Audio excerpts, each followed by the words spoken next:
United States of America, USA Secret Service Director Kimberly Cheatle has resigned following failed attempts to assassinate former U.S. President Donald Trump, who is currently seeking re-election as Republican presidential candidate in the forthcoming general elections in the country.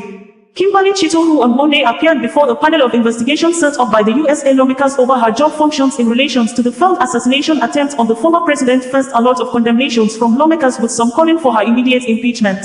The U.S. Secret Service Director, Kimberly Cheatle, submitted her resignation on Tuesday, according to sources cited by CNN. Lawmakers from both parties called for her resignation, and some Republican lawmakers initiated impeachment proceedings. Cheatle's testimony before the House Oversight Committee on Monday was met with criticism, as she declined to answer several questions posed by the committee. During her testimony before the House Oversight Committee, U.S. Secret Service Director Kimberly Cheatle recognized that there were substantial issues with security at the rally, describing them as significant and colossal. However, she did not acquiesce to calls for her resignation. "I think I am the best person to lead the Secret Service at this time," Cheatle said Monday. However, House Speaker Mike Johnson described her resignation as overdue, emphasizing the need to move forward. "We have to rebuild the American people's faith and trust in the Secret Service as an agency. It has an incredibly important responsibility in protecting presidents, former presidents, and other officials in the executive branch, and we've got a lot of work to do," he said. Following the shooting, Director Kimberly Cheatle initially indicated that she had no intention of resigning. Cheatle was appointed by President Joe Biden to head the Secret Service in 2022. A gunman identified by the FBI as Thomas Matthew Crooks, 20, of Bethel Park, Pennsylvania, on Saturday, July 13th, attempted to assassinate Donald Trump during his campaign rally in Butler, Pennsylvania. The gunman from the rooftop fired some gunshots which injured Trump in one ear before the shooter, was shot dead by the Secret Service. There have been speculations that the Secret Service sniper, who among other colleagues were in another rooftop, sighted the gunman early enough but was asked not to shoot. These speculations widely circulated among the American public, suggested and pointed more accusing fingers to the director of the Secret Service. On Monday, shortly after arrived the Congress building, while making entrance, some protesters could be heard accusing her of trying to kill Donald Trump. She looked not disturbed by the accusations from the protesting Americans as she walked into the Congress building after exchanging pleasantries with some of the security operatives around the building.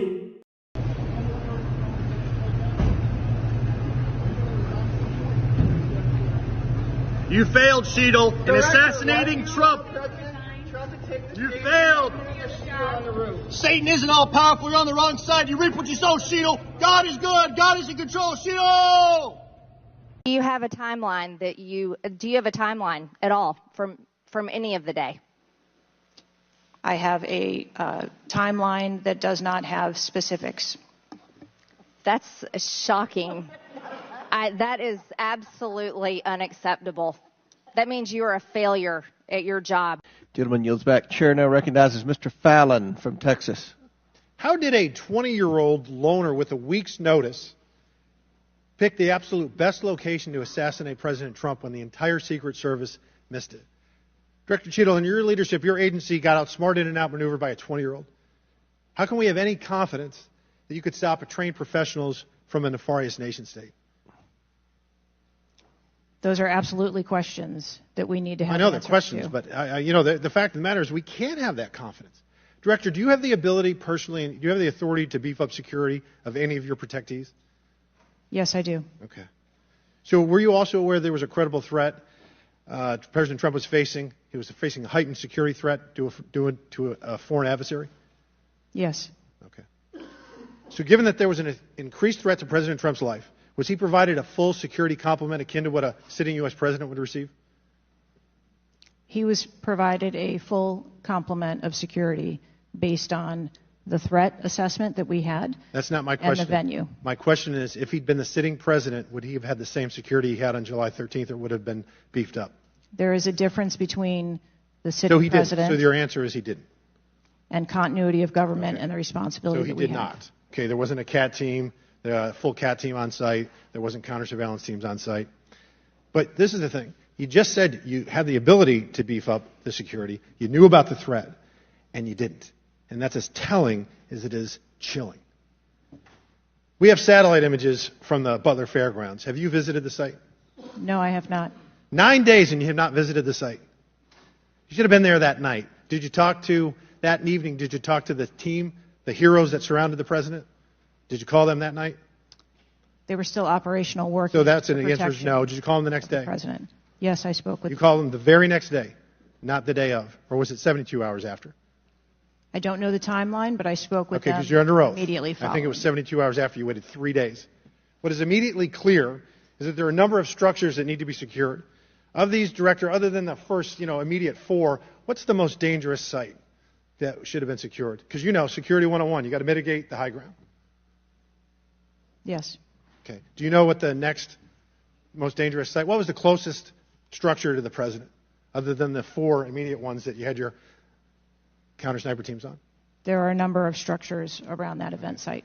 You know who the shooter knew? The shooter has visited the site 2 more times than you have, and he had a drone, and he picked the AGR building.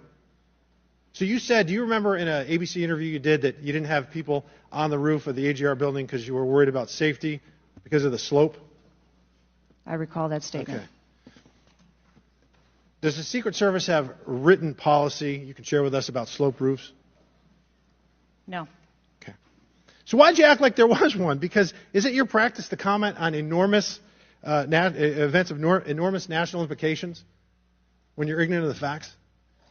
That's rhetorical. So here's the thing with the slopes. You go all up to like 1812. You can go to a 112, which is about as flat as you can get without it being completely flat. And you're saying that there was a danger, safety concern there. But the problem is, Director, you put your counter snipers on a 312 roof, which is steeper than the 112. And by the way, the 112 is ADA compliant. You can build a ramp for a wheelchair on a 112 roof. So these are nothing but pathetic excuses, and they make no sense, and they're a bunch of cow dung. All the law enforcement I've spoken with over the last 9 days are amazed that the AGR rooftop was not secure. And you want to know why? Because it's dangerous. I have never had any long gun training in my life.